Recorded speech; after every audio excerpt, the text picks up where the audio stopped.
Today we are going to study the problem to find the total stress, pore water pressure and the effective stress.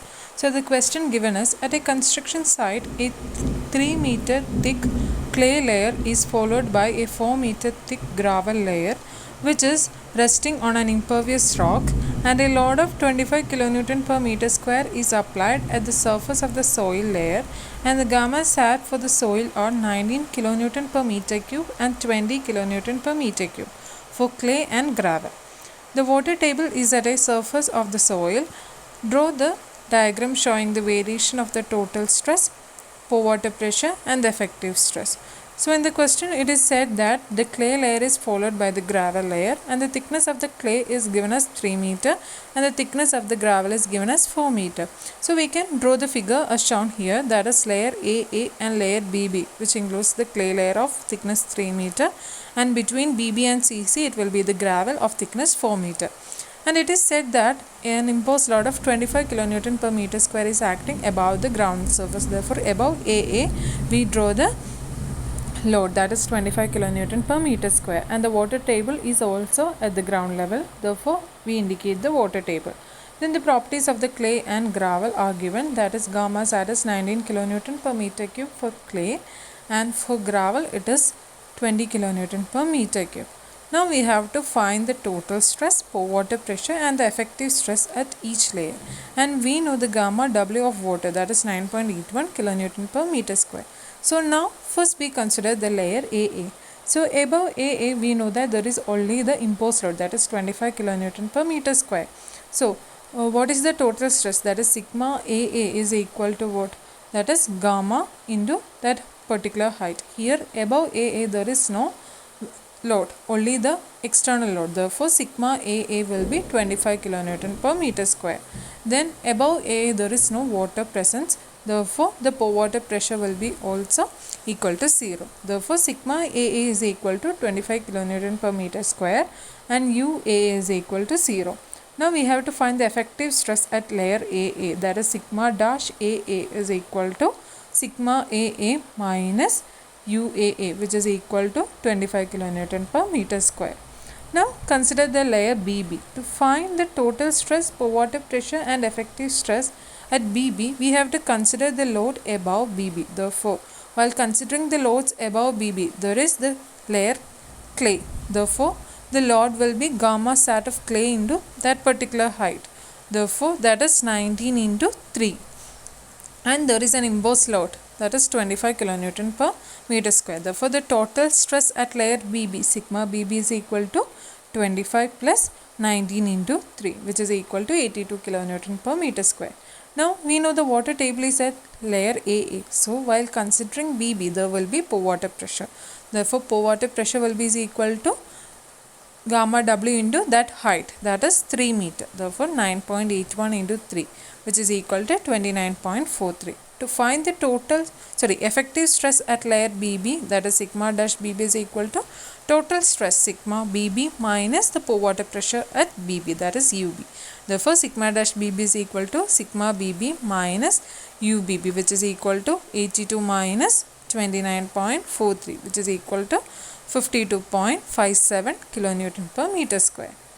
Now we have to consider the layer CC. So while considering the layer CZ, there will be the external load 25 kN per meter square, then the layer of clay, then the layer of gravel. Therefore sigma CC will be equal to 25 plus.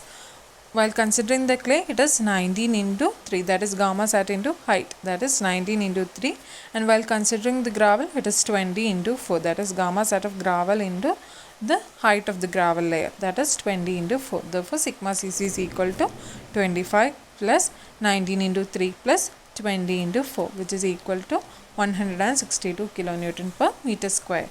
Now we have to consider the pore water pressure. While considering the pore water pressure, we know the water table is at layer AA. So while considering C, we have to consider the clay layer and gravel layer. Therefore, the pore water will be 9.81 into 3, that is the thickness of the clay layer, the water present in the clay layer, that is 9.81 into 3.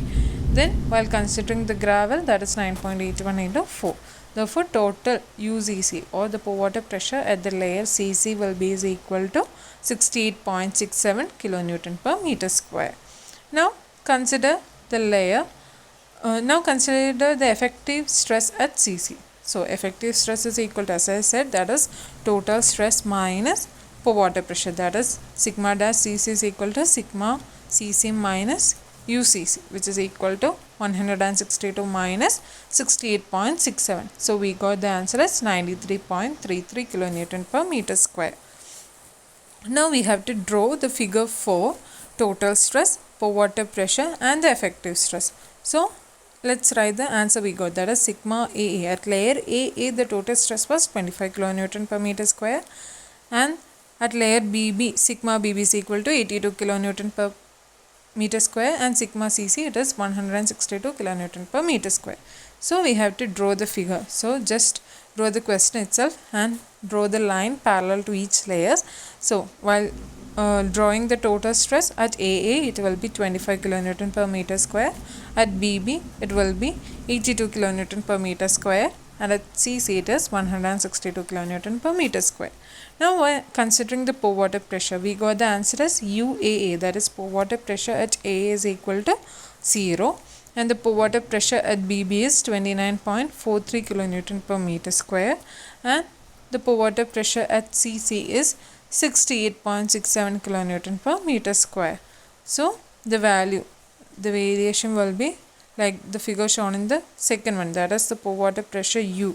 There at layer A it will be 0, at BB it is 29.43 kilonewton per meter square, at CC it is 68.67 kilonewton per meter square, and the effective stress we got the answer as sigma A is equal to 25 kilonewton per meter square, sigma dash BB is equal to 52.57 kilonewton per meter square, and sigma C is equal to 93.33 kilonewton per meter square. So we can represent the figure as shown in the third one, that is the effective stress sigma dash, that is at AA it is 25 kilonewton per meter square, at the layer BB it was what, 82 minus 29.43, we got it as 52.57 kilonewton per meter square, and for CC it was 162 minus 68.67, that is 93.33 kilonewton per meter square. This is how we do the problem to find the total stress, per water pressure and effective stress for a soil. Okay, thank you.